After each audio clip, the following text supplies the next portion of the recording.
When it comes to managing our expectations, most of us don't do a really good job. Having expectations require us to have power over something we do not have control at all, such as a future outcome. And since the future is an illusion played out in our minds, how can we use mindfulness to manage our expectations and set conscious goals? Let us show you.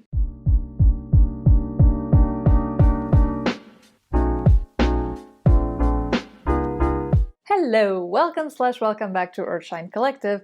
My name is Liz and we are here to support your conscious evolution through our emotional well-being series. Let us show you how mindfulness can help you find the balance between being in the present moment and planning for the future. Firstly, you need to be aware that there are two types of goals. Unique or static goals such as buying a house, a car, or even earning the lottery do not make a last contribution to our happiness as much as they strengthen a specific identity, and we will discuss this later in this chapter. The other type of goal, which we'll be focusing on in this video, is dynamic. Dynamic goals are not unique circumstances. Rather, they involve a process of learning that requires constant attention, intention, and commitment. Examples of this are learning to play an instrument, a new hobby, practicing some sort of sports, or leading a project.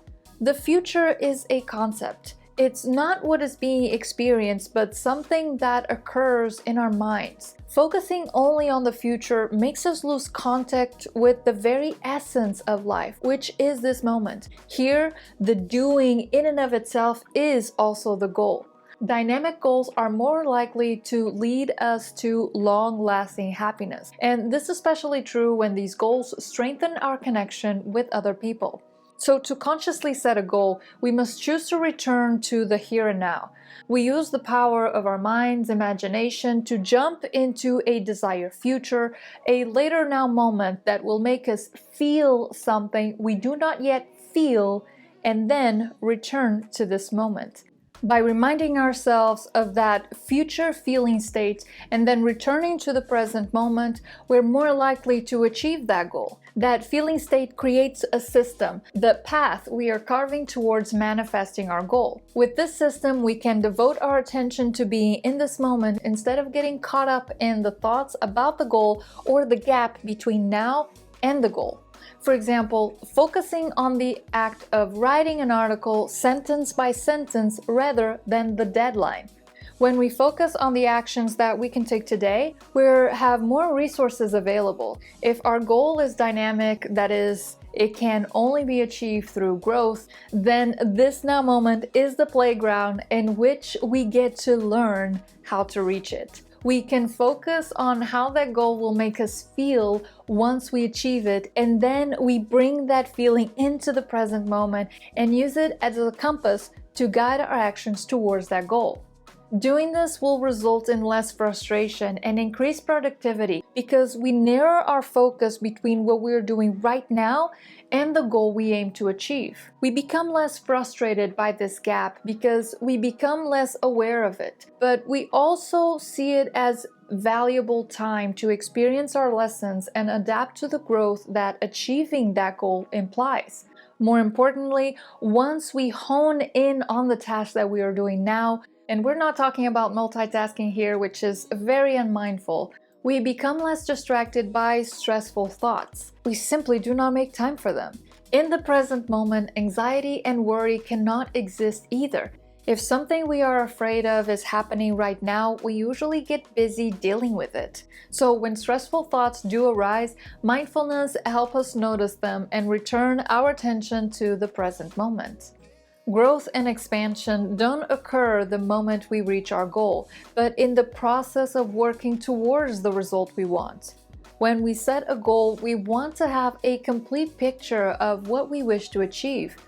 We want to see it clearly in our mind's eye and feel like we have already achieved that objective.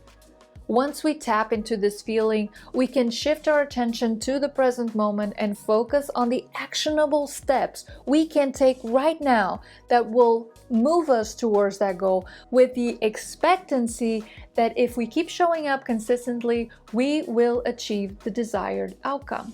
By giving our attention to what is occurring right now instead of the future, our attentional space broadens, and in doing so, we welcome experiences that we would have never planned on our way to achieving our goals, perhaps even changing them.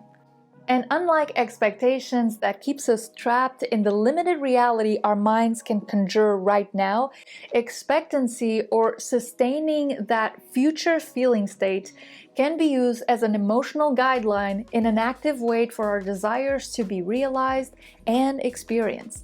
Conscious goals rest on the understanding that the future is something we cannot control, but we can influence it through our present actions.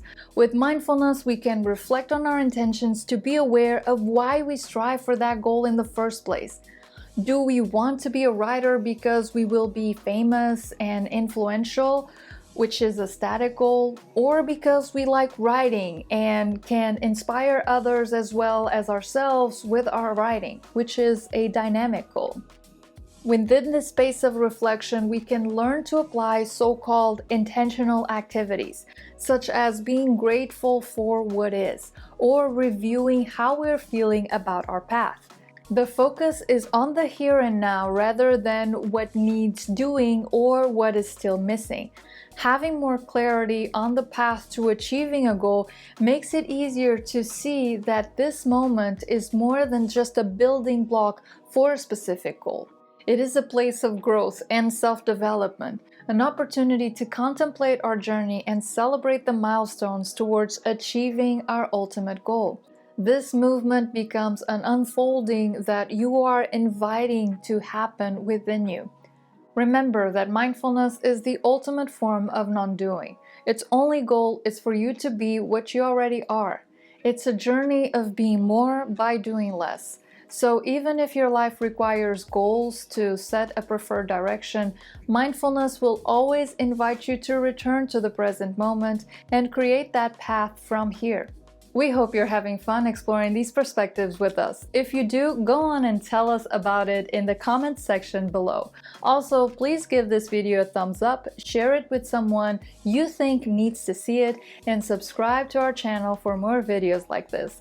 In the meantime, take care of yourselves, and we'll see you in the next video. Bye for now.